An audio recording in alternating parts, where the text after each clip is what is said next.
오늘 이렇게 4부 올레이션스 워십에 오신 우리 모든 성도님들을 환영하고 축복합니다. 오늘 특별히 어린이 주일입니다. 네, 오늘 올라오시면서 온 교회가 들썩들썩한 것을 경험하셨을 텐데요. 네, 성경 말씀에 이렇게 말씀합니다. 내가 진실로 너에게 이르노니 누구든지 하나님의 나라를 어린아이와 같이 받아들이지 않는 자는 결단코 거기 들어가지 못하리라. 누가복음 18장 17절 말씀인데요. 하나님께서는 우리가 어린아이와 같은 마음으로 신앙으로 하나님께 나아가기를 원하십니다.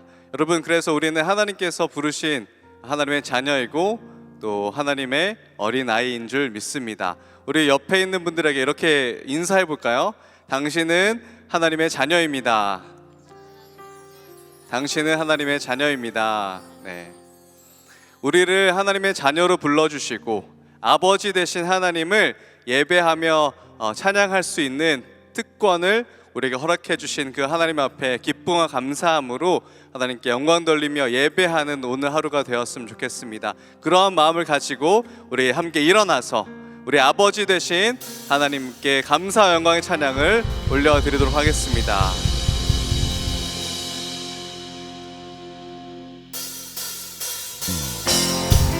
하나님의 선하심과 의로우심으로 빛나는 인생을 살도록 우리를 인도하시는 주님을 기쁨으로 찬양하며 나아갑시다. 일어나라 주의 백성 빛을 발하라. 주가 너의 영광으로 임하시리라. 일어나라 주의 백성 빛을 발하라. 주가 너의 영광으로 임하시리라. 온 세상이 어둠 속에 헤매고 있지만 주가 너와 함께 계셔 회복하시리라.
비추며 살아가는 우리 인생 되게 하여 주소서. 할렐루야.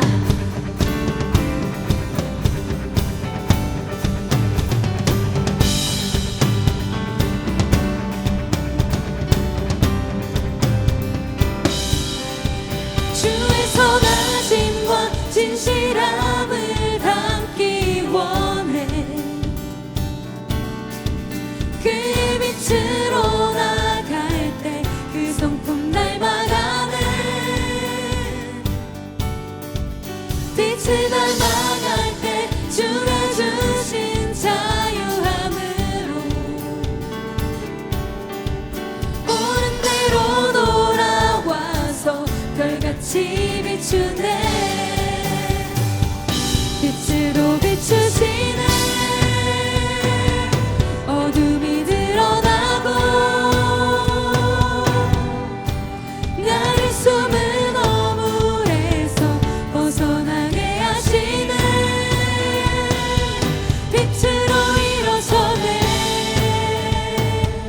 어둠이 밝혀지고 빛 대신 우리 주와 그 생명기가 돼. 주의 선하심과 진실함을 담기 원해. 그의 빛으로 나갈 때 그 성품 닮아가네. 빛을 닮아갈 때 주가 주신 자유함으로 옳은 대로 돌아와서 별같이 비추네. 빛으로 비추시네. 어둠이 드러나고 나를 숨은 어물에서 벗어나게 하시네. 빛으로 일어서네. 어둠이 밝혀지고 빛 대신 우리 주와 빛으로 비추시네. 빛으로 비추시네. 어둠이 드러나고 나를 숨은 어물에서 벗어나게 하시네. 빛으로 일어서네. 어둠이 밝혀지고 빛 대신 우리 주와 그 생명기가 돼.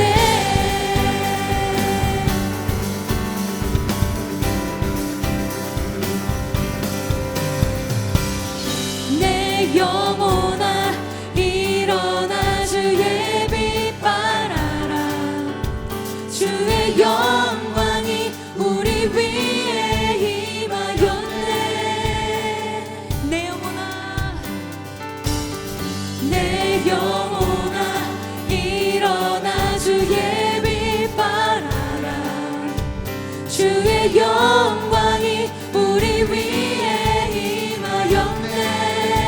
선포합시다.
주시네. 어둠이 드러나고 나를 숨은 어둠에서 벗어나게 하시네. 빛으로 일어서네. 어둠이 밝혀지고 빛 대신 우리 주와 그 생명길 안에 빛을 비추는 삶으로, 빛의 자녀로, 예수님을 닮아가는 삶으로 우리를 초대하시고 인도하시는 주님을 찬양합니다.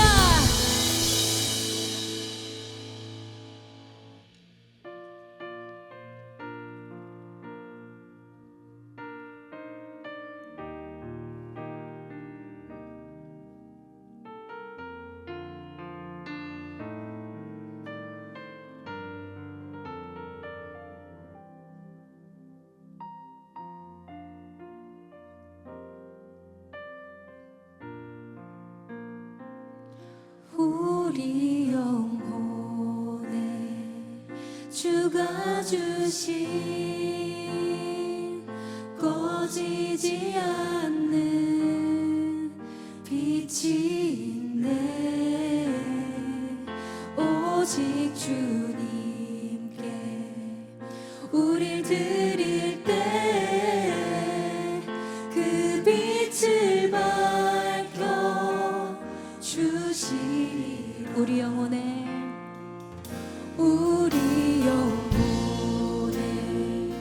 주가 주신 꺼지지 않는 빛이 있네. 오직 주님께 우릴 드릴 때 그 빛을 밝혀 주시리라. 이제 일어나 소망이 없는 어두운 세상에 나아가라. 내 빛 비춰라. 모두 알도록 빛을 들고 세상으로 빛을 들고 세상을 절망에 빠진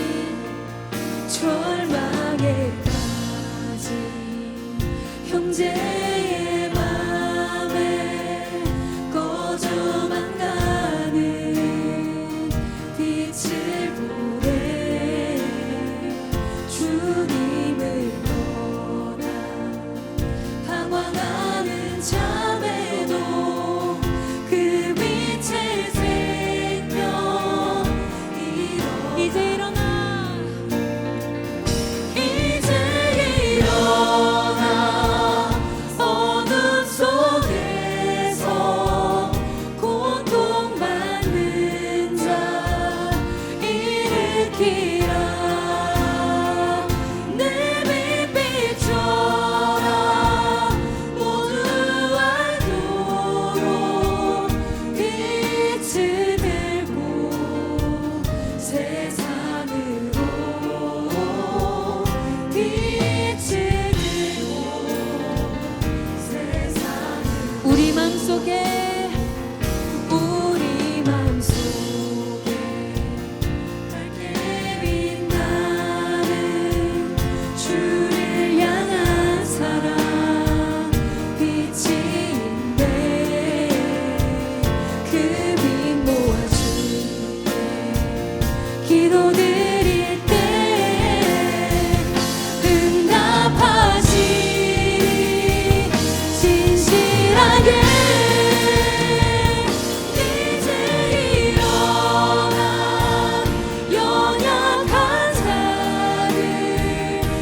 시간 기도함으로 나아갑시다. 주님 주신 믿음으로, 이미 우리에게 승리 주신 믿음으로 예수님을 닮아가며 예수님의 빛을 비추며 살아내는 인생 되게 하여 주시옵소서. 우리가 놓여진 상황 가운데서 예수님의 빛을 반드시 비춰내며 살아가는 인생 되게 하여 주소서. 우리 이 시간 주여 한번 부르시고 기도함으로 나아갑시다. 주여.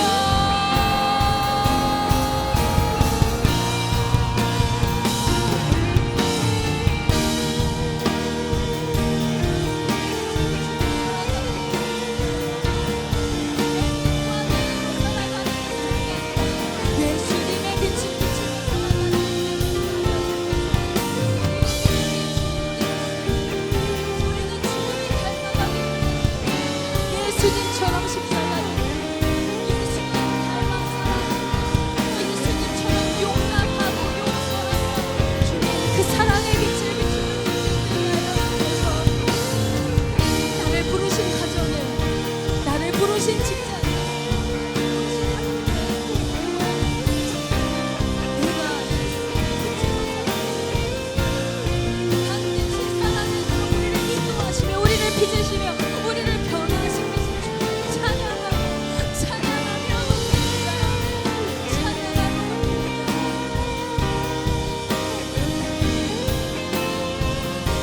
우리 다시 한번 고백합시다. 나의 믿음, 나의 믿음, 나의 믿음. 십자가는 너희를 영광되어 주께서 우리를 승리케 하셨네. 나의 능력, 그 믿음으로 이제 일어나. 소망이 없는,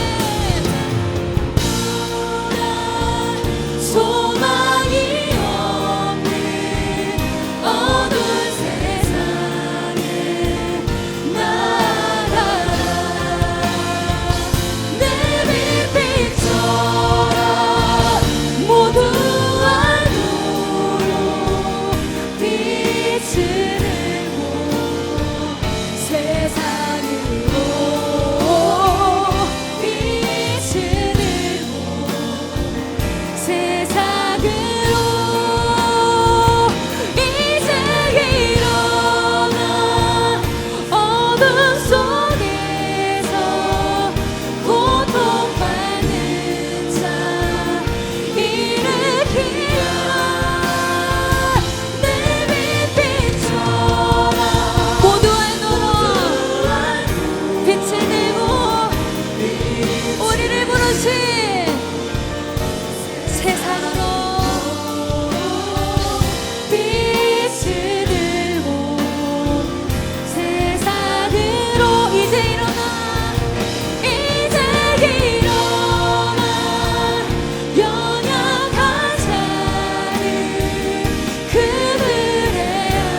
이제 일어나, 이제 일어나.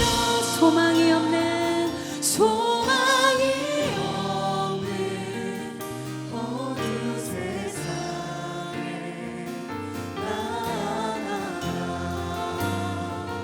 내 빛 비춰라. 모두와 너로 빛을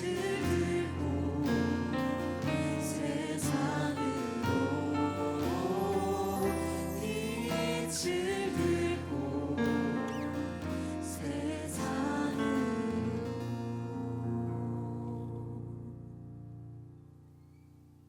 사랑이 많으신 하나님 아버지, 주의 전에 나와 예배드릴 수 있는 은혜를 허락하심에 감사합니다. 이 예배가 오직 하나님만이 홀로 영광 받으시기를 소망합니다. 죽을 수밖에 없었던 죄인인 우리를 십자가의 사랑으로 구원하시고 하나님의 자녀 삼아 주심에 감사합니다. 한 주간의 삶을 돌아봅니다. 말씀과 기도로 살아가기를 결단하지만 세상의 유혹과 분주함에 넘어지고 흔들립니다. 또 나의 경험과 생각을 의지하며 하나님보다 앞서기도 합니다. 이 예배를 통해 우리의 분주한 시선이 하나님께 고정되게 하시고 하나님을 깊이 알아가는 시간이 되게 해주세요. 가장 선하고 좋은 것으로 채우시는 하나님이시기에 우리의 두려움을 주님께 맡기고 평안 가운데 한 걸음씩 나아갈 수 있도록 인도해 주세요. 예배를 위해 기도합니다. 형식적인 예배가 아니라 하나님을 진정으로 갈망하고 사랑하는 예배가 되기를 원합니다. 지치고 메마른 심령이 있다면 생수의 근원 되신 하나님께서 채우시기를 간구합니다. 하나님 보시기에 기쁜 예배가 되게 하시고 온 마음과 정성 다해 예배드릴 수 있게 인도해 주세요. 말씀을 전하시는 김성겸 목사님께 성령의 충만함을 더하시고 우리 모두에게 듣는 마음과 깨닫는 은혜를 허락해 주세요. 예배를 섬기는 모든 이들에게 힘과 지혜를 더하시고 섬긴 가운데의 기쁨과 감사가 넘치게 해주세요. 예배 이후 이어지는 모든 교제의 자리에서도 은혜를 풍성히 누릴 수 있게 인도해 주세요. 선교를 위해 기도합니다. 다음 주부터 선교 훈련이 시작됩니다. 한 영혼을 향한 하나님의 시선과 마음을 배우게 하시고 복음에 대한 확신과 담대함을 가지고 나아가게 해주세요. 하나님께서 부르신 모든 자리에서 선교사로 살아가게 하시고 예수님의 참된 제자로서 세상 가운데 그리스도의 향기를 풍기고 빛과 소금으로 살아가게 해주세요. 영광과 존귀를 받으실 하나님께 감사드리며 우리 주 예수 그리스도의 이름으로 기도드립니다. 아멘.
오늘 우리에게 주시는 하나님의 말씀은 시편 37편 3절에서 6절까지의 말씀입니다.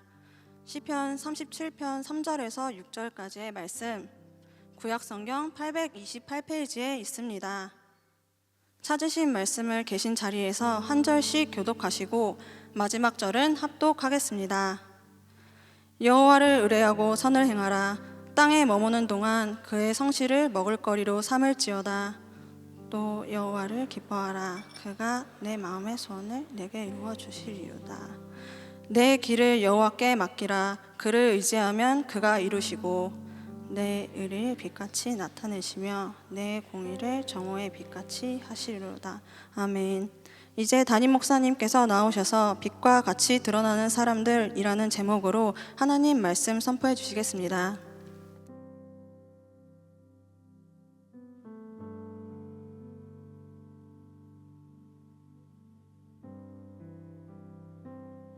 2025년 5월 4일 주일 예배 함께하고 있는 동산의 가족들을 환영하고 축복합니다. 이곳 예배당은 물론이고 마음은 함께하고 싶지만 피치 못할 사정으로 각자의 처소에서 또 병상에서 멀리 출타 중에 또 해외 선교지에서 온라인으로 이어져 있는 동산의 형제 자매들 환영합니다. 오늘 이제 어린이 주일, 내일 어린이날이고 해서 오시면서 아마 보셨겠지만 지금 잔치 중입니다.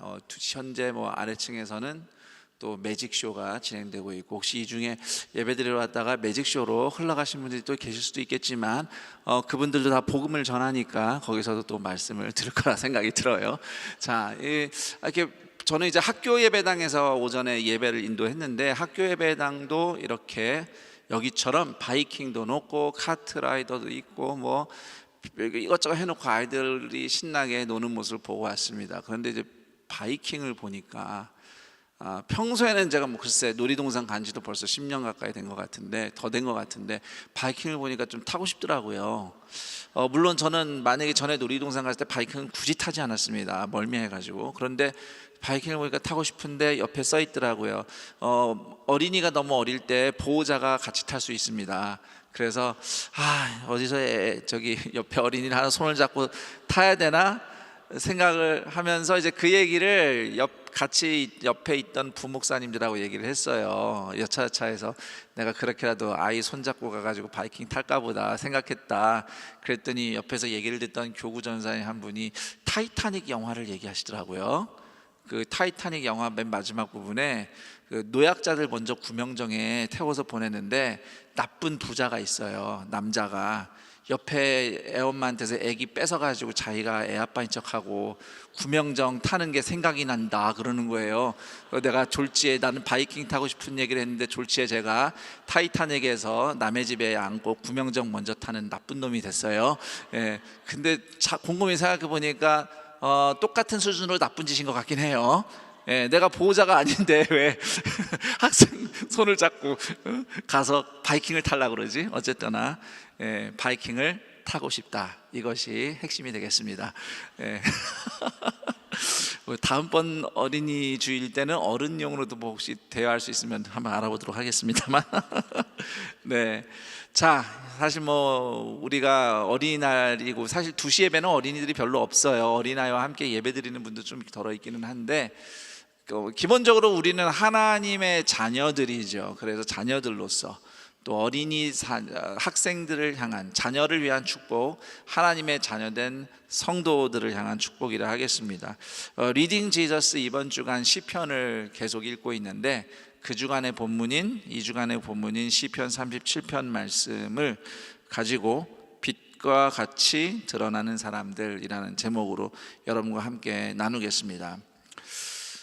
저는 이제 시편 오늘 말씀을 가지고 두 가지 굵직한 메시지, 축복을 전하려고 해요. 우선 첫 번째는 여러분들이, 우리 동산의 가족들이 하나님을 신뢰하고 선한 길을 걷는 하나님의 자녀가 되기를 축복합니다. 오늘 시편 3절에 보면 여호와를 의뢰하고, 그러니까 의지하고 선을 행하라, 이렇게 말씀하고 있습니다. 여기서 중요한 게 나오죠. 의뢰하고 행하라. 믿는다는 것, 마음으로 믿어요. 말로도 하나님 믿습니다 말을 합니다. 그런데 거기서 다가 아니죠. 믿음은 행동으로 반드시 이어집니다. 행동으로 이어지는 믿음이 바로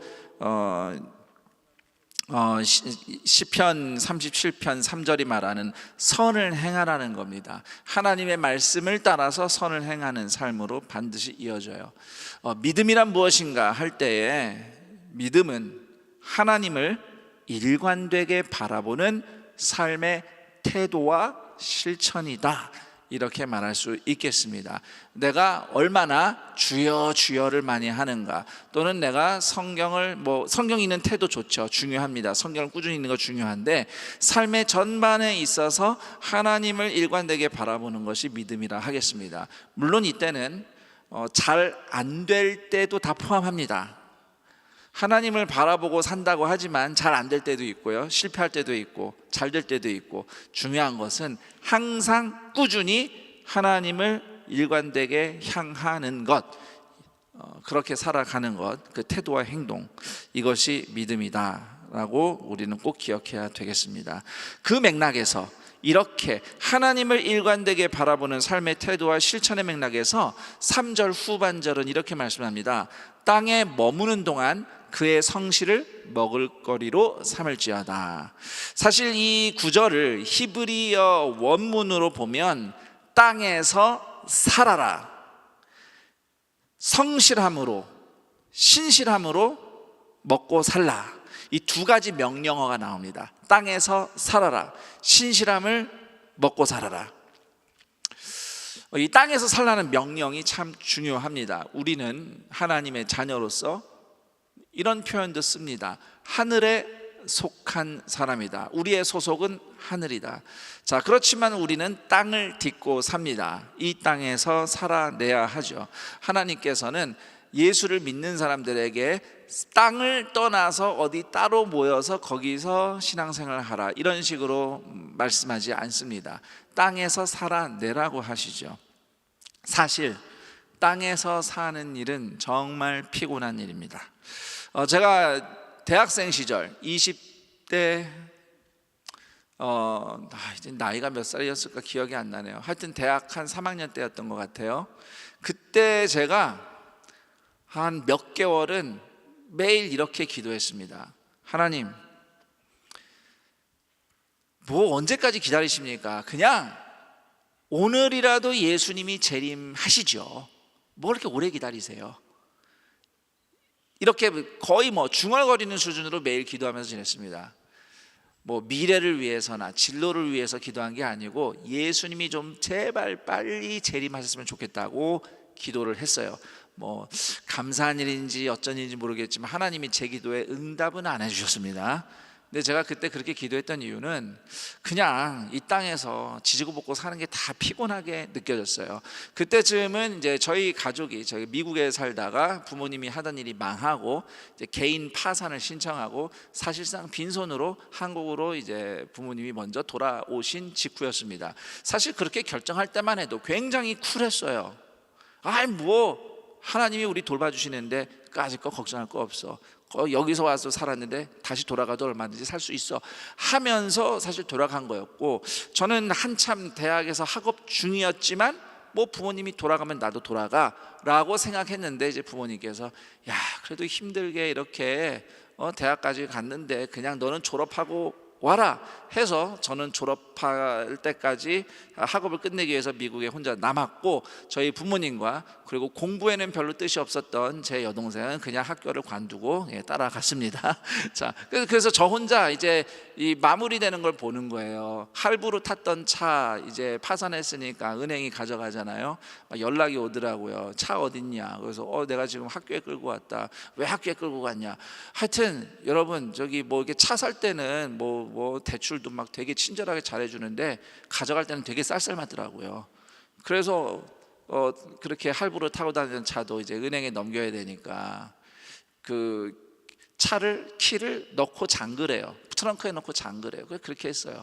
그러고서 이제 기숙사에 들어갔습니다.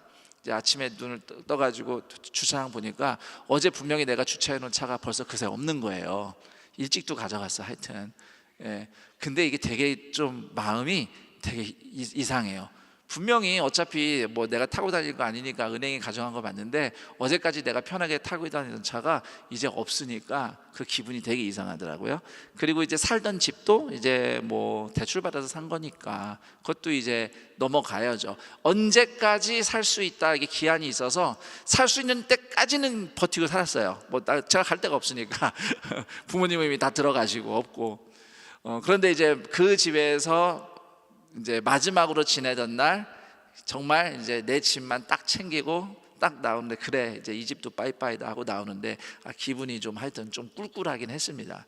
그래서 뭐 그런 일들을 이렇게 뭐 좀 겪고 또 뭐 그밖에 뭐 이런저런 일들을 이렇게 생각해 보니까 그냥 이 땅에서 뭐 좀 잘 살아보겠다고 뭐 애쓰고 지지고 볶고 하는 게 다 피곤하게 느껴졌어요. 그래서 이제 제 생각이 그렇다고 나 스스로 천국 갈 수는 없잖아요. 그렇죠? 그거는 큰일 나요. 그래서 그러니 저기 예수님이 다시 오시면 그게 제일 좋겠네 해가지고 그때부터 한동안 한 3, 4개월은 기도 제목이 예수님의 재림이었습니다. 마라나타 주여 어서 오시옵소서 그러면서 절대 안 들어주시더라고요 그 기도는. 근데 이 땅에서 사는 게 참 피곤하다. 이 느낌 공감되는 분들이 좀 있을 수도 있겠습니다. 한번 옆 사람과 이렇게 말해 볼까요? 그 느낌 나도 알아요. 네. 네, 아직 모르는 분들은 아직 몰라도 됩니다. 나중에 인생의 쓴맛을 이제 보면 그 맛이 이제 뭔지 알 텐데. 자, 어쨌거나 그렇지만 땅에서 사는 게 참 피곤하고 힘들고 땅에서 돌아가는 일들 참 악하고 듣고 싶지도 않고 보고 싶지도 않고 참 불공평한 일들 많지만 하나님은 우리한테 체념하거나 포기하라고 하지 않으십니다. 그 땅에서 살아라 라고 말씀하십니다. 그리고 땅에서 살라고 하시면서 이어서 하시는 말씀이 그의 성실을 먹을거리로 삼을지어다. 우리말 성경은 그의라는 이제 하나님의 성실이라는 표현이 나오잖아요. 히브리어 원문을 보면은 이게 누구의 성실인지 몰라요. 그냥 성실함으로 먹고 살라 이렇게 돼 있어요. 히브리어로 성실이 이제 에무나라는 말인데 그래서 이 부분은 해석이 두 가지가 가능해요. 우선 첫 번째는 개역 개정 성경이 우리말 성경이 번역한 그대로입니다. 하나님의 신실하심을 의지해서 사는 겁니다. 하나님의 신실하심을 의지해서 먹고 사는 것을 이제 성실을 먹을거리로 삼을지어다 라는 말이 되는 겁니다. 이스라엘 땅은 이스라엘 백성들이 옛날에 이집트에서 노예 생활을 했었죠. 저는 이집트를 한 번은 꼭 가봐야겠다 싶은데 아직 가보진 못했어요. 여러분은 뭐 가보셨거나 또는 책에서 다큐멘터리에서 접해서 알겠지만 이집트의 그 젖줄이라고 할 수 있는 나일강 유역으로는 땅이 아주 비옥합니다. 제가 정확하게 기억하는 게 맞다면 농사를 애써 짓지 않아도 그냥 자동적으로 농사가 잘 되는 땅이다. 그 정도로 비옥한 땅이었어요. 실제로 이스라엘 백성들이 이집트에서 지냈던 지역은 이제 나일강 하류의 삼각주에서 되게 가깝기 때문에 거기 굉장히 비옥한 지역이지 않습니까? 먹을 것도 많고 농사도 잘 되고. 그런데 하나님이 약속의 땅으로 가라 해서 이제 가나안 땅 갔는데 가나안 땅은 그런 땅이 아니에요. 나일처럼 비가 많거나 그러지 않습니다. 성경에는 젖과 꿀이 흐르는 땅이다 그래서 굉장히 풍요로운 땅이다 이렇게 생각할 수 있는데 그게 그런 의미가 아닙니다. 그게 그런 의미가 아니에요. 그래서 비가 내리면 우기에만 비가 내리고 나머지 우기가 한 11월부터 한 2월, 3월, 4, 5개월 비 좀 많이 내리고 나머지 7개월은 그냥 뜨거워 아주 비 한 방울도 안 내립니다. 그래서 하나님의 도우심이 아니면 농사 짓고 사는 게 되게 힘듭니다. 그런 의미에서 신명기 11장 10절 12절에서 모세가 이스라엘 백성들에게 이제 가나안 땅은 이집트랑 다르다. 열심히 농사 져야 되지만 하나님이 도와주시지 않으면 너희들은 먹고 살기 힘들다. 하나님을 의지해라 이렇게 당부를 했습니다. 물론 하나님을 의지한다고 해서 사람의 수고를 무시하면 안 됩니다. 기본적으로 땅은 갈아야 되고 씨앗은 뿌려야 되고 거름은 줘야 됩니다. 하지만 우리가 수고한 대로 열매가 잘 나오려면 우리를 돌봐주시는 하나님의 그 신실하심, 그것이 꼭 필요한 겁니다. 자, 이렇게 하나님의 신실하심을 믿고 하나님이 도와주실 거야, 이 믿음을 가지고 삶을 가꾸어 나가는 성실한 태도가 바로 3절이 의미하는 신실함으로 먹고 사는 삶이라고 말할 수 있습니다. 당장은 결과가 없더라도 하나님을 의심하지 않기를 격려하고 싶습니다. 하나님의 사랑, 하나님이 나 사랑하시는 거 맞나? 그럼 나 왜 이렇게 안 되는 거야? 이런 원망 살다 보면 할 수 있습니다. 그런데 우리를 향한 하나님의 사랑은 이미 증명이 됐어요. 로마서 5장 8절을 보면 예수님이 우리를 위해서 십자가에서 대신 죽으심으로써 하나님의 사랑은 이미 확증되었다고 성경은 말씀합니다. 하나님의 아들 예수님을 십자가에 이미 내어주셨다면 하나님은 반드시 우리를 끝까지 돌보고 인도하실 겁니다. 당장은 이해가 안 되는 일들 투성이일 수 있어요. 그러나 하나님을 신뢰하고 우리의 삶을 성실하게 살아내고 나면 어느 날 세월이 지나고 나서 우리의 삶을 돌아볼 때 이 모든 것 가운데 하나님이 함께 하셨다는 것을 고백할 수 있게 될 겁니다. 그러므로 우리 동산의 가족들에게 이렇게 부탁드립니다. 지금 좀 잘 살고 있다고, 지금 내가 좀 성공을 좀 맛봤다고 해서 자만하지 않기를 바랍니다. 또 반대로 지금 내가 실패의 쓴맛을 보고 있다고 해서 절망할 필요도 없습니다. 내 눈엔 보이진 않지만 내 위에 하나님이 계십니다. 그 하나님을 믿고 그분의 신실한 사랑을 의지하여서 오늘 내가 살아내야 할 몫의 인생을 살아내고 그렇게 살아나는 믿음의 형제 자매들이 되기를 간절히 바랍니다.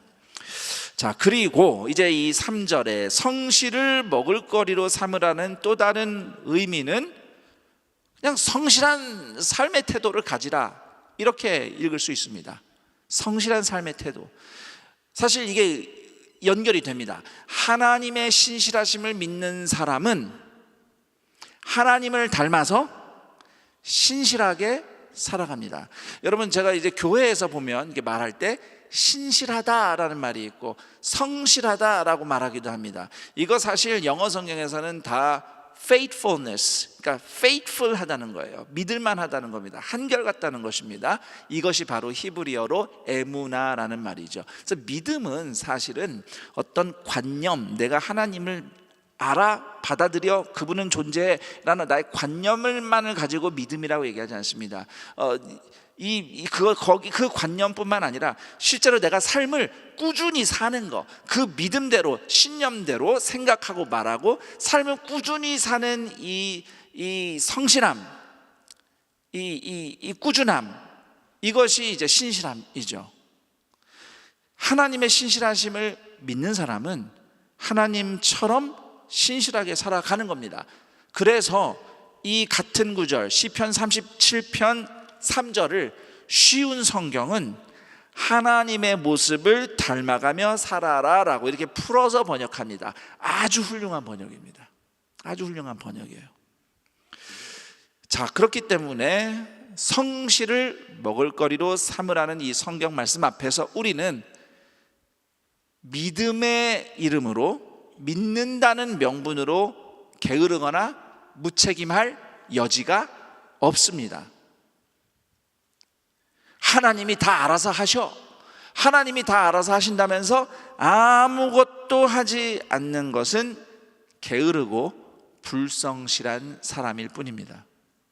하나님을 의지한다고 하면서 아무 일도 안 하고 가정을 책임지지도 않는 그런 행태는 하나님을 의지하는 믿음이 아닙니다. 선을 행하는 것이 아닙니다. 그것은 악입니다. 제가 결혼하기 전에 저의 원 가족은 경제적으로 좀 어려움을 많이 겪었어요. 그런데 그 어려움을 많이 겪었던 그 시절에 가족들끼리 이렇게 뭐 부모님도 얘기하시고 저희도 뭐 호응했던 얘기가 좀 생각이 납니다. 우리 이런 얘기했어요. 믿는 사람은 너무 이렇게 부유하게 여유롭게 사는 것은 좋지 않다. 조금은 좀 부족하고 가난해야 그래도 하나님도 의지하고 좀 믿음을 지키며 산다. 이런 식으로 얘기를 하곤 했어요. 그래서 마치 우리가 겪고 있는 경제적인 어떤 어려움, 그런 어떤 가난한 상황들과 소위 이 신앙, 영성 뭐 이런 거하고 연결시켜서 생각했던 적이 있습니다. 그런데 나중에 세월이 지나서 보니 그게 아니더라고요. 물론 내 의지와 상관없이 경제적으로 어려움을 겪을 수도 있습니다. 그런데 잘 들여다보면 우리가 잘못해서 늘 가난했던 면도 없지 않아 있어요. 그 제가 앞서 미국에서 뭐 이렇게 막 지내다가 파산하고 돌아왔다고 하는데 사실 이미 전조가 보였거든요. 와, 이러다가 우리 파산하겠다라는 전조가 있었는데 제 기억에는 저는 그런 것도 모르고 부모님한테 받은 카드 펑펑 쓰면서 살았습니다. 뭐 이런 예들이 있는 거예요. 그러니까 보면은 우리가 돈 관리를 잘 못해요. 그러니까 돈 관리를 할 줄 몰라요. 그래서 경제적으로 어려운 거예요. 그런데 그 경제적으로 어려운 거를 내가 돈 관리를 못한다는 거는 우리가 돈 관리를 못한다, 우리가 아껴 쓰지 않는다 이런 거는 생각 않고 그냥 믿는 사람은 좀 경제적으로 어려워도 괜찮아. 그러면서 그러면 더 하나님을 의지하는 거야. 이거는 결국은 내가 잘못한 거를 뭐 하나님께 넘기는 거나 마찬가지 태도인 것이죠. 이런 건 믿음이 좋은 게 아니라는 걸 나중에 훨씬 이제 세월이 지나서 알았습니다. 저축해야 돼요. 해야 됩니다. 나 하나님 믿으니까 저축 안 해? 그건 게으른 겁니다. 할 거 해야 됩니다. 그런데 그거를 그냥 그렇게 믿음이란 이름으로 안 해버리는 거, 이런 거는 성경이 얘기하는 믿음이 아니에요. 하나님을 닮은 성실함이라는 것은 내 몫의 삶에 충실하고 사랑하는 사람들을 위해 책임을 다하는 것입니다. 내 몫의 인생을 충실하게 살 뿐만 아니라 내가 사랑하는 사람들을 위해 내가 해야 할 의무와 책임을 다하는 거예요. 가장으로서, 부모로서 책임을 다하는 것이고, 직장에서 내가 맡은 업무 최선을 다해야 됩니다. 학생이 학업에 충실한 건 당연합니다. 성적은 좀 뭐 둘째치고라도, 왜냐하면 진짜 어떤 분들은 이 머리가 정말 타고나서 조금만 해도 성적이 잘 나오는 그런 사람들이 있습니다. 그런데 또 어떤 분들은 머리는 좋은데 공부 쪽으로 머리가 좋은 건 아니에요. 다른 쪽으로 이렇게 머리가 잘 돌아가는 분들도 있어요. 그렇기 때문에 뭐 성적만 가지고 학업에 충실했다 안 했다 단정 지을 수는 없습니다. 아무리 해도 안 되는 게 있어요. 저는 학부 때 물리학을 선택해서 공부했습니다.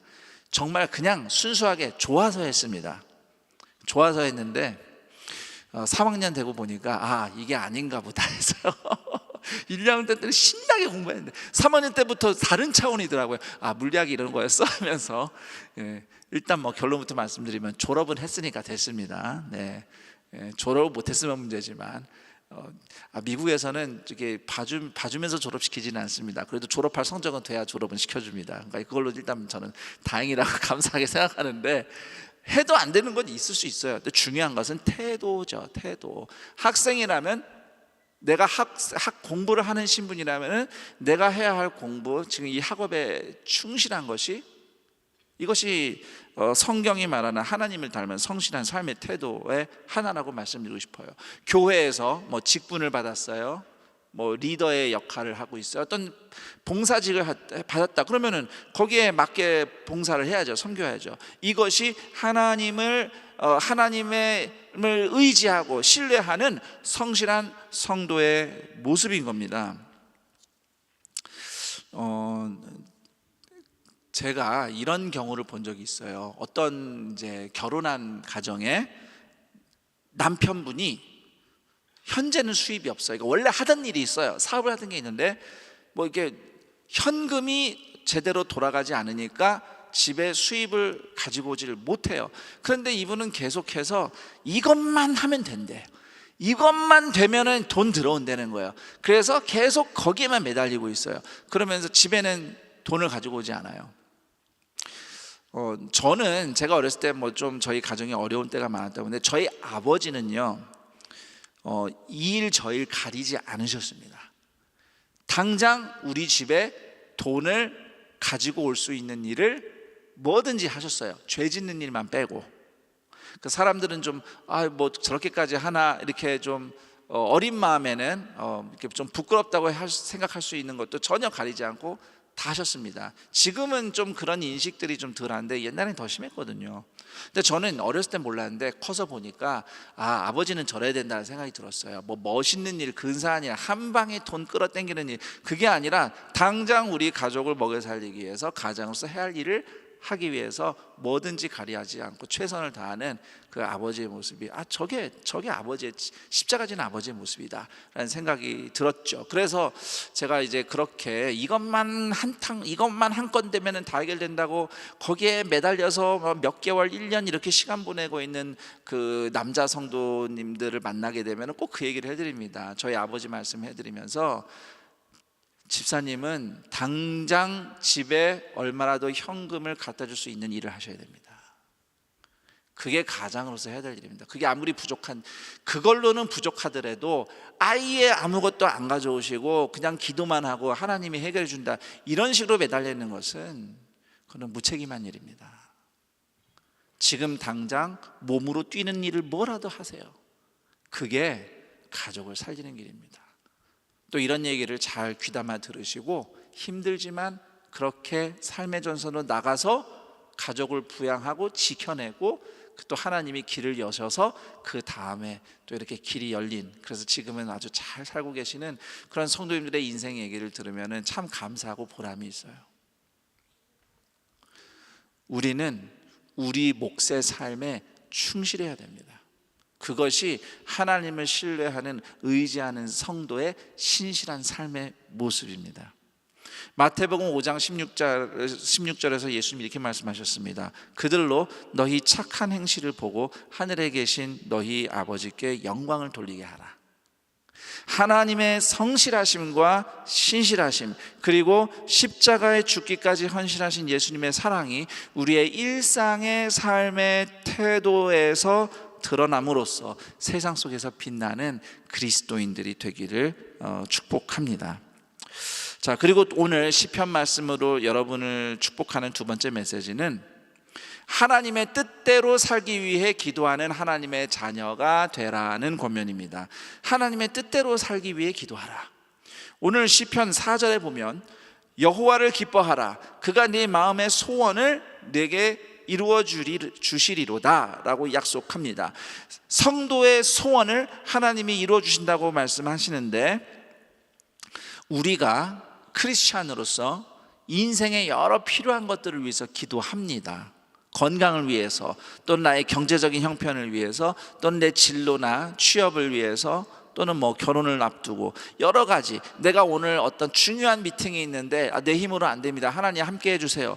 우리는 이렇게 날마다 모든 것들을 기도합니다. 심지어 여러분, 저도 사실 가끔씩 못할 때도 있어요. 그런데 생각해 보면 되게 중요한 기도 같아요. 혹시 여러분 중에 운전하시는 분들이 있다면은 차의 시동을 스타트하고 운전하기 전에 짧게라도 사실 기도하는 게 맞습니다. 하나님, 나는 최선을 다하는데 이 운전대는 하나님이 잡아주셔야 됩니다.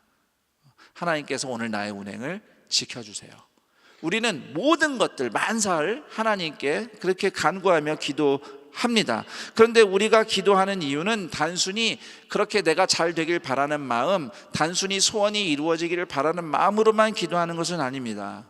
우리는 이런 인생의 문제들, 우리가 기도하며 하나님께 부탁하는 이 모든 문제 속에서도 하나님의 의로운 뜻대로 살 수 있도록 도와달라고 기도를 하는 겁니다. 예를 들면 내가 병에 걸렸어요. 치료받아야 돼요. 그러면 사실은 병이 낫는 게 정말 중요한 기도 제목이죠. 그런데 우리 하나님의 사람들에게는 병이 낫는 것도 중요한데 이 병과 씨름하면서 내 삶에 하나님의 뜻이 이루어지기를 바라는 것이 믿음의 사람이 구하는 궁극의 소원인 겁니다. 그냥 병이 낫는 걸로 끝나는 것이 아니라 치료받은 나의 삶이 하나님 앞에서 더 아름답게 건강하게 사라지기를 원합니다. 혹시 내가 이 병과 씨름하면서 내가 배워야 할 게 무엇이 있을까요? 내가 이 인내의 시간을 통해서 내가 어떻게 더 성장할 수 있을까요? 비록 내가 여전히 아픔과 연약함이 있지만 그럼에도 내가 하나님 앞에 사랑스럽고 영광스러운 사람으로 어떻게 살 수 있을까요? 이렇게 그런 소망을 가지고 오늘 우리의 삶에서 씨름하고 싸워나가는 것입니다. 그 소원을 하나님께서 이루어 주신다고 시편 37편 4절이 약속을 하는 겁니다. 이와 비슷한 맥락에서 예수님께서 마태복음 6장 33절에서 이런 말씀을 하셨습니다. 먼저 그의 나라와 그의 의를 구하라. 그리하면 이 모든 것을 너희에게 더하시리라. 자, 이 말씀을 보통은 또 이렇게 이해할 때가 있습니다. 앞에는 예수님이 무엇을 먹을까, 무엇을 마실까, 무엇을 입을까 염려하지 말라 이렇게 말씀하시고 그의 나라와 그의 의를 구하라 이렇게 말씀하셔서 우리는 혹시나 먹고 사는 문제 신경 쓰지 말고 교회 섬기는 일을 열심히 해라 뭐 이렇게 그냥 점프를 해서 해석하는 경우도 있습니다. 그런데 이 말씀을 주신 맥락이 있습니다. 마태복음뿐만 아니라 복음서 전반적으로 나타나는 맥락이 있는데 예수님께서 활동하셨을 당시 유대 사회는 아주 종교적인 사회였어요. 주여 주여 하는 사람이 거의 대부분이었습니다. 자, 그런데 주여 주여는 하는데 자기만 챙겨요. 자기만 위해서 살고 옆에 있는 사람을 돌아보지 않습니다.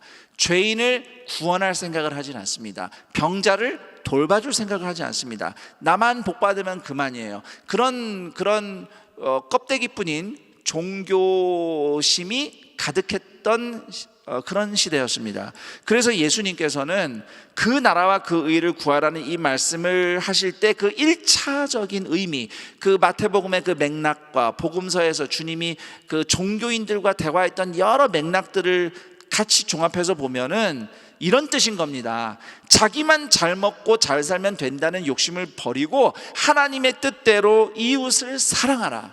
여기에 사실은 방점이 있는 말씀입니다. 그런 맥락에서 네 먹을 것만 챙기고 네 입을 것만 염려하고 그것만 생각하지 말고 하나님의 나라와 그의 의를 구하며 너의 주변을 돌아보며 여호와를 경외한다면 이웃을 사랑하라. 나그네에게 사랑을 베풀라. 그것이 진짜 믿음의 회복이다. 이 맥락에서 예수님이 마태복음 6장 33절을 말씀을 하신 겁니다. 자, 그리고 여기서 이제 더 나아가서 성경 전체의 가르침을 토대로 볼 때 하나님의 나라와 그의 의를 먼저 소원하는, 먼저 구하는 삶, 그것은 내가 있는 자리에서 사명을 다하는 삶이다. 이렇게 결론적으로 풀 수 있겠습니다. 설교 시간이 제한이 있으니까 제가 다 그 논증을 하지는 않겠어요. 성경 전체의 맥락과 가르침을 볼 때에 하나님 나라 의를 구하는 삶은 내가 있는 자리에서 사명을 다하는 삶입니다. 그것이 내가 직업이 되었든 학업이 되었든 가정을 돌보는 일이든 자녀 양육의 문제이든 모든 것은 하나님이 맡기신 일입니다. 교회에서 맡은 직분만 중요하고 내가 사회에서 하는 내 일상의 삶의 현장에서 활동하는 내 일들은 덜 중요하고 그런 게 아닙니다. 중세에 종교개혁이 있기 전에 중세에는 그런 이분법적인 세계관이 굉장히 심했어요. 그래서 무조건 교회가 성스러운 것이고 교회에서 하는 것만 하나님이 의미를 부여하는 것이고 그런 식으로 성경을 왜곡해서 얘기했습니다. 그런데 종교개혁이 일어나고 종교개혁자들에 의해서 다시 조명이 된 것이 뭐냐면은 우리가 땅에서 먹고 살기 위해 일하는 이 일도 하나님이 우리에게 맡겨주신 거룩한 일이라는 것이죠. 우리는 모든 일이 다 교회에서 섬기는 일이나 내가 일선에서 하는 일이나 모든 게 다 하나님이 맡겨주신 소중한 일입니다. 그 일이 크고 눈에 띄는 사람들이 알아주는 일이든 작은 일이든 무엇이든 간에 하나님이 맡기신 소중한 일이에요.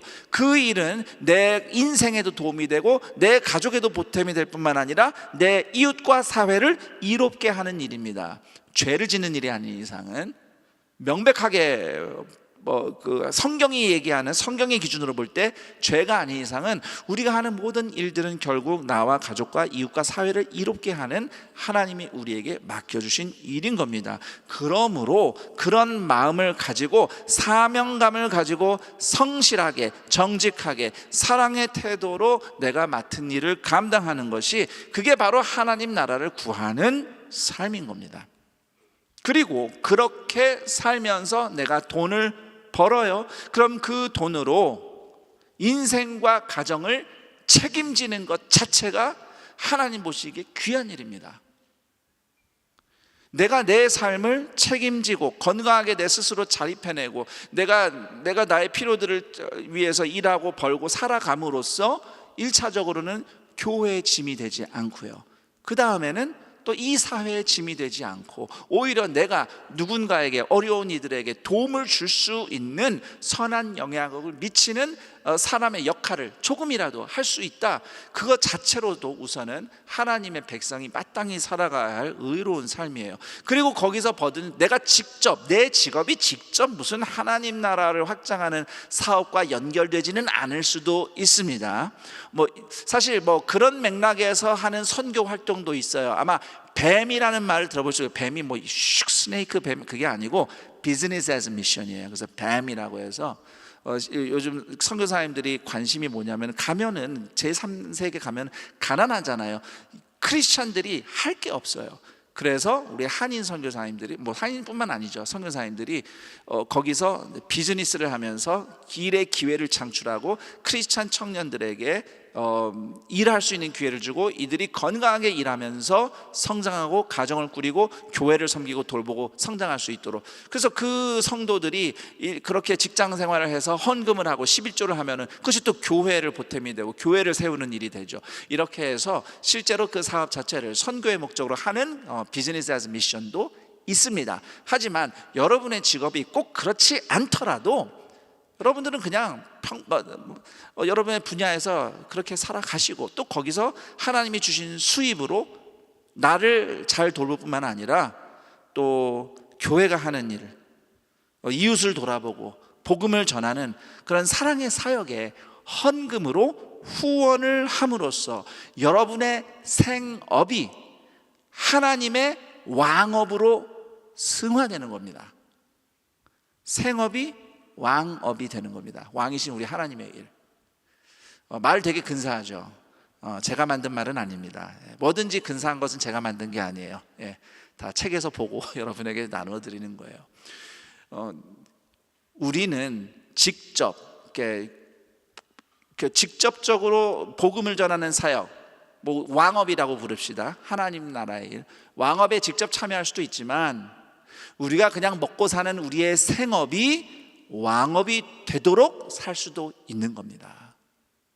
그래서 이렇게 우리의 삶을 하나님을 의지하는 믿음으로 성실하게 우리가 사명감을 가지고 이거 하나님이 나한테 맡기신 일이야 라는 마음으로 할 때에 그때 우리가 그의 나라와 그의 의를 구하는 삶이 이루어지는 것이고 그런 우리의 모든 필요를 하나님이 채우시고 우리의 기도에 응답하신다는 것이 성경의 약속인 것입니다. 저는 우리 동산의 가족들이 그 성경의 약속을 삶으로 정말 누리는 그런 행복을 경험하게 되기를 간절히 소원합니다. 이 맥락에서 제가 한 가지만 좀 말씀드리고 싶은 게 있어요. 저를 한번 따라해 볼까요? 잠도 좀 쫓을 겸. 때에 맞게 행하라. 여러분 무슨 일이든지 단순히 좋은 일을 하면 된다가 중요한 게 아닙니다. 때에 맞게 행동하는 게 중요합니다. 아무리 좋은 일이라도요 때에 맞지 않는 일은 나쁜 일이 됩니다. 예를 들어서 내가 뭐 이렇게 오늘따라 잠이 안 와서 새벽 2시, 3시까지 막 이렇게 있다가 성경을 혼자 읽었는데 성경 말씀 있다가 은혜 받았어요. 그래서 새벽 2시, 3시에 갑자기 내가 들어있는 막 카톡방에 막 문자를 막 쏴요. 막 하나님의 말씀을 축복합니다. 여러분, 내가 받은 은혜로 축복의 메시지를 전하는 건 좋은 일입니다. 그런데 새벽 2시, 3시면 특별히 내가 나이트 시프트여서 야근하지 않는 이상은 다 잠자는 시간입니다. 그 시간에는 문자를 보내는 게 아닙니다. 그때 연락한다면 딱 한 가지죠. 119 실려가야 되는 급박한 상황. 그럴 때나 그때 연락하는 거죠. 제가 좀 이제 재미있는, 이게 말도 안 되는 예 같지만 이런 일이 벌어져요, 간혹 보면은. 그래서 사실 카톡방에 들어가는 거 싫어하는 분들도 간혹 계세요. 시도 때도 없이 띵동띵동 울리구나, 진짜 힘들다고. 때에 맞게 하는 게 중요합니다. 근데 제가 지금 이 주제가 우리의 직업 또는 뭐 교회에서 섬기는 일, 이런 일들이 좀 얘기가 나와서 이 말씀을 드리는데, 여러분, 교회에서 섬기는 거, 내가 뭐 어떤 봉사를 하는 것, 또 선교 사역하는 거, 이거 하나님이 우리에게 맡겨주신 중요한 일이죠. 동시에 우리가 삶에서 하는 일, 학생이 공부하면 공부하는 일, 내가 직장인이면 내가 직업 활동하는 거, 이것도 하나님이 맡겨주신 소중한 일이에요. 둘 다 하나님의 일입니다. 자, 그런데 때에 맞게 해야 된다는 겁니다. 예를 들어서 지금 내가 주중에 근무를 하는 시간이에요. 지금은 내가 내 생업에 충실해야 돼요. 그런데 교회 와서 봉사를 하고 있어요. 그건 이상한 겁니다. 내가 생업에 충실해야 되는 때에 교회만 와서 봉사를 하고 있다? 이것은 하나님의 의를 구하는 삶의 태도가 아닙니다. 반대도 마찬가지예요. 반대도. 지금은 예배 드릴 때고, 지금은 하나님을 위해서 좀 봉사도 하고 후원하고 섬겨야 될 때예요. 그런데 거기에는 전혀 관심도 없고 그냥 내가 하는 일에만 바빠요. 그것도 하나님의 의를 구하는 것이 아닙니다. 제가 어떤 분한테 이런 얘기를 들었어요. 그 직장에서 본인의 직장 상사가 이제 교회 이제 중직자이신가 봐요. 근데 업무 시간에, 직장 상사가 업무 시간에 교회 일을 막 보시더래요. 근무 시간에. 그러니까 이제 그게 예수를 안 믿는 부하 직원들이나 이게 동료들한테 보기에는 이게 좀 덕이 안 되는 거예요. 덕이 안 되는 겁니다. 사실은 우리는 이 두 가지를 잘 구분해서 분별해서 행동해야 돼요. 다시 말씀드립니다. 우리가 일선에서 하는 일이나 교회에서 섬기는 일, 예배드리는 일, 다 하나님이 맡기신 중요한 일이거든요. 때에 맞게 해야 됩니다. 일해야 될 땐 일하고요, 섬겨야 될 땐 섬겨야 됩니다. 그것이 하나님의 의를, 하나님 나라를 구하며 그분의 의를 소원하며 살아가는 신앙생활이고, 그런 여러분의 삶을 하나님께서 책임져 주시고 응답하실 줄 믿습니다. 자, 이렇게 하나님의 신실하심을 의지하고 내 삶을 성실하게 감당하며 내가 맡은 일은 작은 일 하나라도 하나님의 선하심과 의로우심이 드러나기를 바라는 마음으로 사명감을 가지고 다 하며 살아가려는 여러분에게 하나님이 이렇게 이루어 주실 것입니다. 하나님이 여러분의 인생을 이렇게 빛나게 하실 것입니다 라는 소망을 담아서 우리 시편 37편 5절 6절을 마지막으로 다 함께 읽으며 이제 설교를 마치겠습니다. 시편 37편 5절 6절 함께 읽겠습니다. 내 길을 여호와께 맡기라.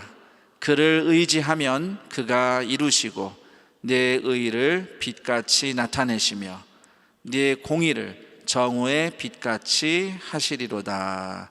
아멘. 오늘 이 시간 잠시 기도하는 시간을 가지려 합니다.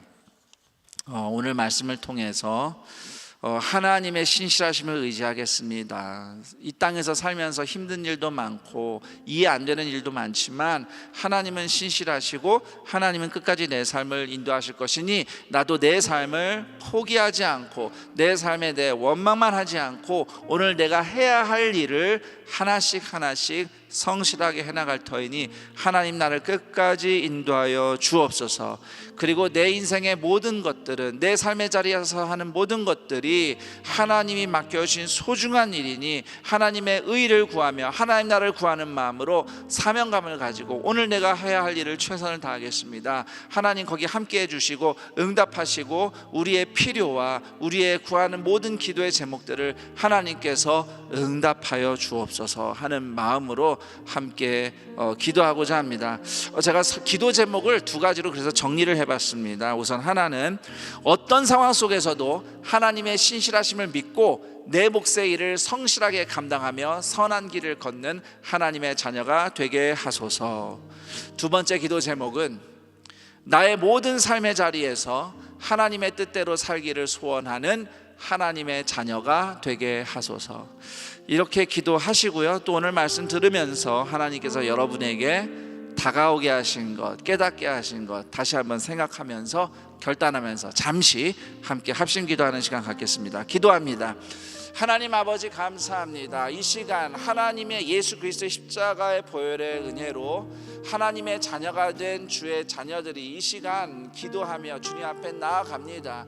이들의 삶의 현장에서 갖가지 일들이 있습니다. 우리는 하늘을 바라보고 하늘에 속한 사람들로서 이 땅 가운데 살아갈 때에 여러 어려움도 있고 아픔도 있고 이해되지 않는 것들이 있지만은 그러나 포기하지 않고 살아가려 합니다. 이 시간 그렇게 하나님의 은혜를 구하며 오늘도 우리의 맡겨진 삶, 우리가 삶의 현장에서 해나가야 할 일들을 붙잡고 그것을 감당하겠노라고 용기를 내어서 하나님께 기도하는 모든 주의 자녀들에게 이 시간 힘을 주시고 은혜를 주시고 기꺼이 이 삶도 내가 감당하겠노라고, 하나님은 신실하시니 하나님은 성실하시니 내가 하나님과 함께하며 이 일도 감당하겠노라고 용기 내어 살아가게 하여 주시옵소서. 혹시 어려운 일을 만났습니까? 내 힘으로 풀 수 없습니까? 최선을 다했지만 실패하기도 합니다. 주저앉기도 합니다. 그러나 그게 전부는 아닙니다. 우리의 인생은 오늘 일어난 일로 결정되지 않습니다.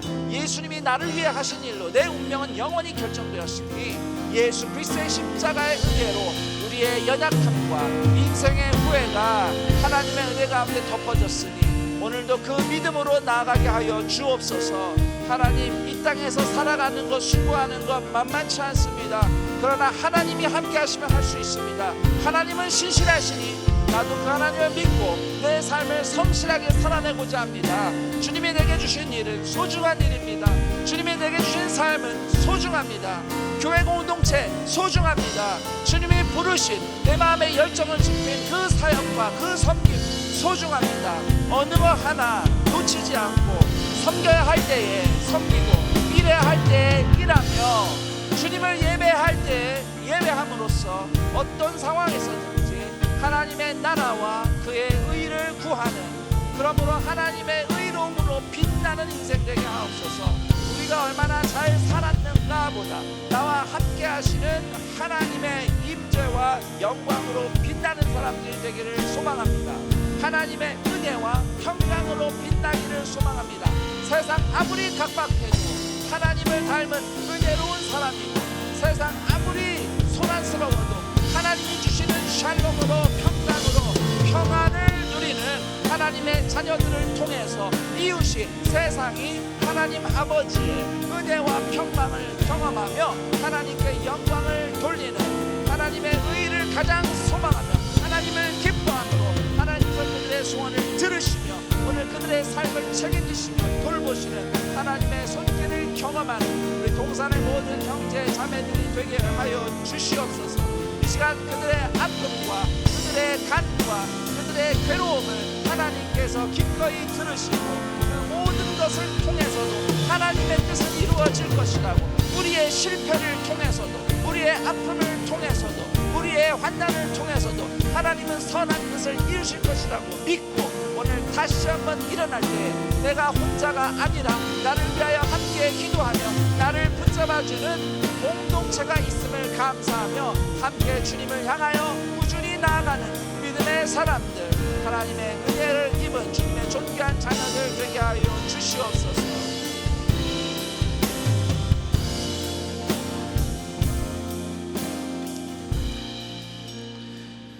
하나님 아버지 감사합니다. 예수 그리스도의 십자가의 은혜로 우리가 하나님의 자녀로 살아가고 있습니다. 하나님의 자녀로 살아가는 거 믿는데 삶의 현장에서 이런저런 일을 만나면 솔직히 실망스러울 때가 많습니다. 피곤할 때가 많습니다. 이럴 거면 그냥 예수님이 오늘이라도 좀 빨리 재림하셨으면 좋겠다는 생각이 들 때도 있습니다. 그러나 오늘 말씀을 통해서 하나님의 아버지의 마음을 확인합니다. 하나님은 오늘 우리에게 이 땅에서 살라고 하십니다. 우리 하나님은 신실하다 하십니다. 그 신실하신 하나님을 믿고자 합니다. 예수님까지 십자가에 내어주신 하나님의 사랑이라면 어김없이 우리를 끝까지 인도하실 줄 믿습니다. 당장은 내가 만난 불행이, 내가 만난 고통이 어떤 의미가 있는지 잘 모르겠습니다. 그래도 은혜 받고 감사하고 찬양하면 기분은 좀 좋아지지만 또 그러다가도 내가 왜 이렇게 힘들어야 하는지 이해가 안 될 때는 어렵습니다. 그러나 그럼에도 한결같이 하나님을 바라봅니다. 우리 주님의 뜻을 의지하고 오늘 우리의 삶의 현장을 지키며 오늘 하나님이 내게 맡겨주신 몫의 삶을 감당하고자 합니다. 몸이 아프신 분들이 있습니까?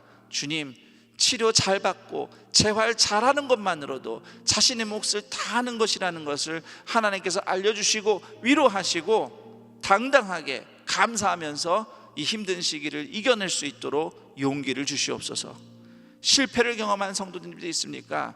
이 실패가 우리의 인생의 운명을 짓지 않습니다. 우리의 운명은 우리를 위해서 십자가에서 죽으신 예수님의 십자가로 우리의 운명은 결정된 것입니다.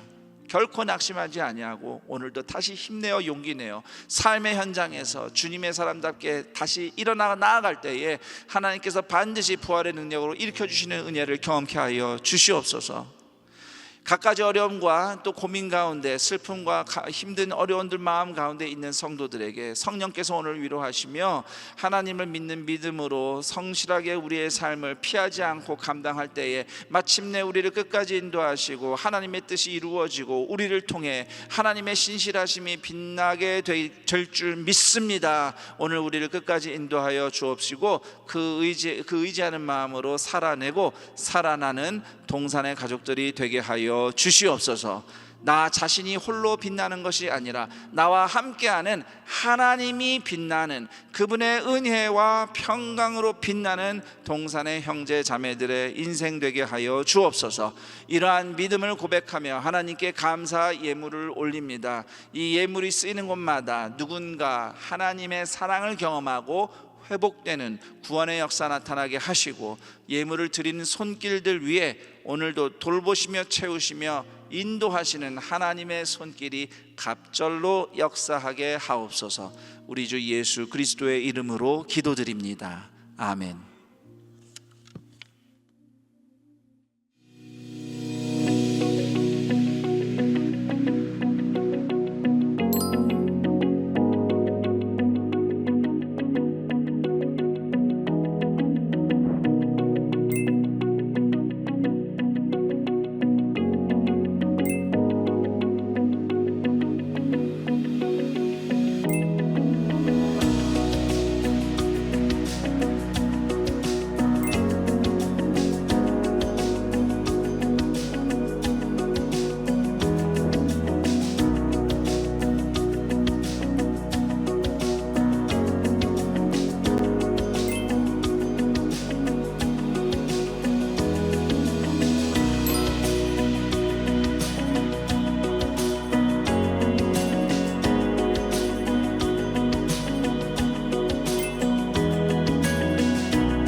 영상에서 보신 바와 같이 직분자 선출 및 원로장로 추대 공동의회가 5월 11일 다음 주일 본당 1부에서 4부 예배 시 학교 예배당 1부와 2부 예배 시에 있습니다.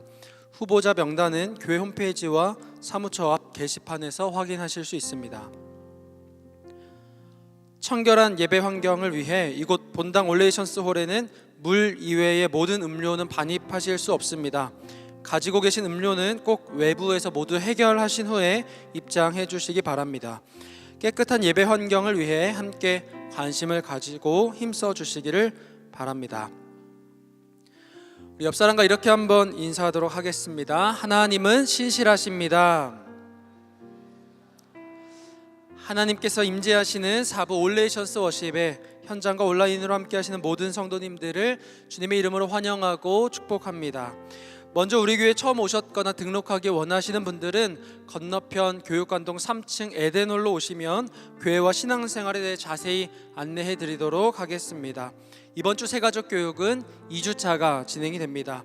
오늘 처음 나오신 분들을 우리 박수로 함께 환영할까요? 환영하고 축복합니다. 교회 소식을 알려드립니다. 오늘은 어린이 주일입니다. 비더라이트 전체 일정은 주보를 참고해 주시기 바라며 어린이 성도들이 지혜롭고 건강하게 말씀의 자녀로 성장하도록 함께 기도해 주시기 바랍니다. 월요 중보 기도회는 5월 5일 어린이날 공휴일로 각 처소에서 기도합니다. 임시등회가 5월 11일 다음 주일 오후 5시 아가페 센터 1층 사랑 2실에서 있습니다. 동산타임즈 5월호가 발행되었습니다. 5월호에는 금년부터 개편된 새가족부의 새가족 정착 여정을 다룬 기사와 다양한 교회 소식을 볼 수 있습니다. 성도님들의 많은 관심을 부탁드립니다. 큰슴 맑은샘 5월호가 발행되었습니다. 말씀을 통하여 하나님의 풍성한 은혜를 누리시는 동산의 성도님들 되시기를 바랍니다. 이제 다 함께 일어나셔서 은혜 부어주신 하나님께 찬양으로 영광 돌리겠습니다.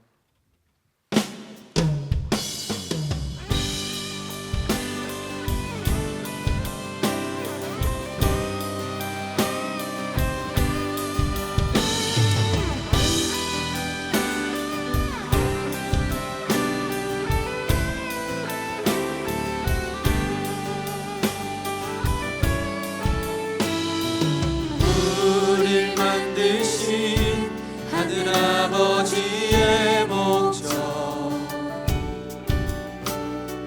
그분과 연결된 영원한 생명 예수 안에 있는 우리 모두에게 이미 시작된 하늘나라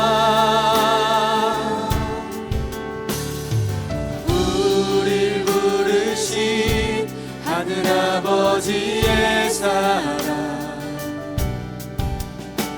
한 형제요 자매인 하나님의 교회 예수 안에 있는 우리 모두에게 이미 시작된 하늘나라 그리스도 안으로 들어가서 그분과 함께 사는 삶 내가 너희를 사랑한 것 같이 너희도 서로 사랑하라 예수 그리스도 안으로 들어가서 영원히 함께 사는 삶 참 생명 하늘아버지의 코이노니아 이제 주님 가르쳐 주신 기도로 우리의 믿음을 선포합니다. 하늘에 계신 우리 아버지여 이름이 거룩히 여김을 받으시오며 나라가 임하시오며 뜻이 하늘에서 이루어진 것 같이 땅에서도 이루어지이다. 오늘 우리에게 일용할 양식을 주시옵고 우리가 우리에게 죄 지은 자를 사하여 준 것 같이 우리 죄를 사하여 주시옵고 우리를 시험에 들게 하지 마시옵고 다만 악에서 구하시옵소서. 나라와 권세와 영광이 아버지께 영원히 있사옵나이다. 아멘. 우리 손을 쭉 펴고 함께 축복하며 나아갑시다. 서로 사랑하라 서로 사랑하라 서로 사랑하라 서로 사랑하라 서로 사랑하라 서로 사랑하라 서로 사랑하라 서로 사랑하라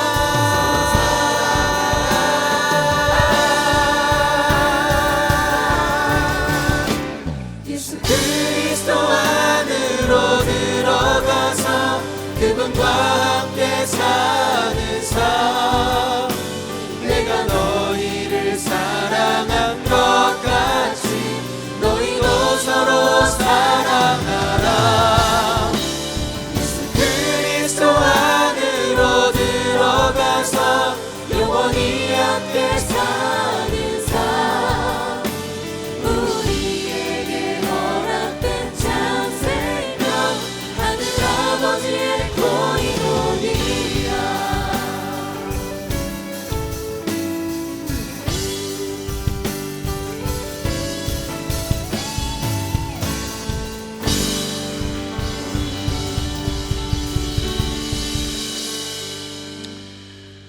우리 주 예수 그리스도의 은혜와 하나님 아버지의 그 크신 사랑하심과 성령 하나님의 교통, 감화, 충만, 인도하심이 비록 이 땅에서 살면서 이해가 안 되고 힘든 어려운 수많은 순간들을 만나지만 그러나 예수 그리스도의 십자가 사랑으로 증명된 하나님의 신실하심을 의지하여 오늘 우리의 삶의 자리를 지키며 하나님이 우리에게 맡기신 일들과 섬김에 헌신하며 살아낼 때에 우리를 살아나게 하시는 하나님의 은혜를 사모하며 함께 예배하는 동산의 모든 주님의 존귀한 자녀들의 인생 위에 그리고 이 복된 날 동산의 가족이 되기로 결심한 임정미, 이원준 교우들의 인생 위에 영원토록 함께 있을지어다.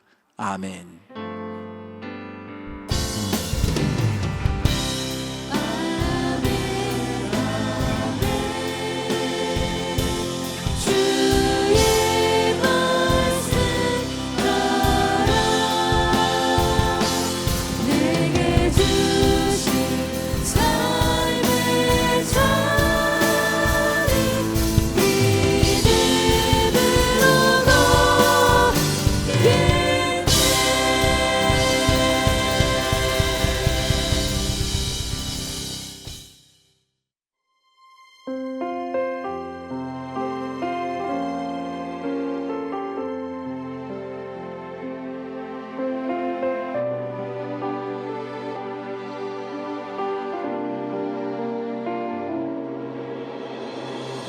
온 세상 주인 되신 주님이 우리 위에 이 땅에 오셨네 온 땅의 소망 되신 주님이 이 땅의 소망 우리라 하시네 너흰 택한 족속 왕같은 제사장 거룩한 나라 그의 소유된 백성이라 하시네 너흰 택한 족속 왕같은 제사장 거룩한 나라 그의 소유된 백성이라 하시네 그가 살아내게 하시리라 주가 살아나게 하시리라 어둠 속에서 불러내어 귀한 빛으로 들어가게 하시니 그가 살아내게 하시리라 주가 살아나게 하시리라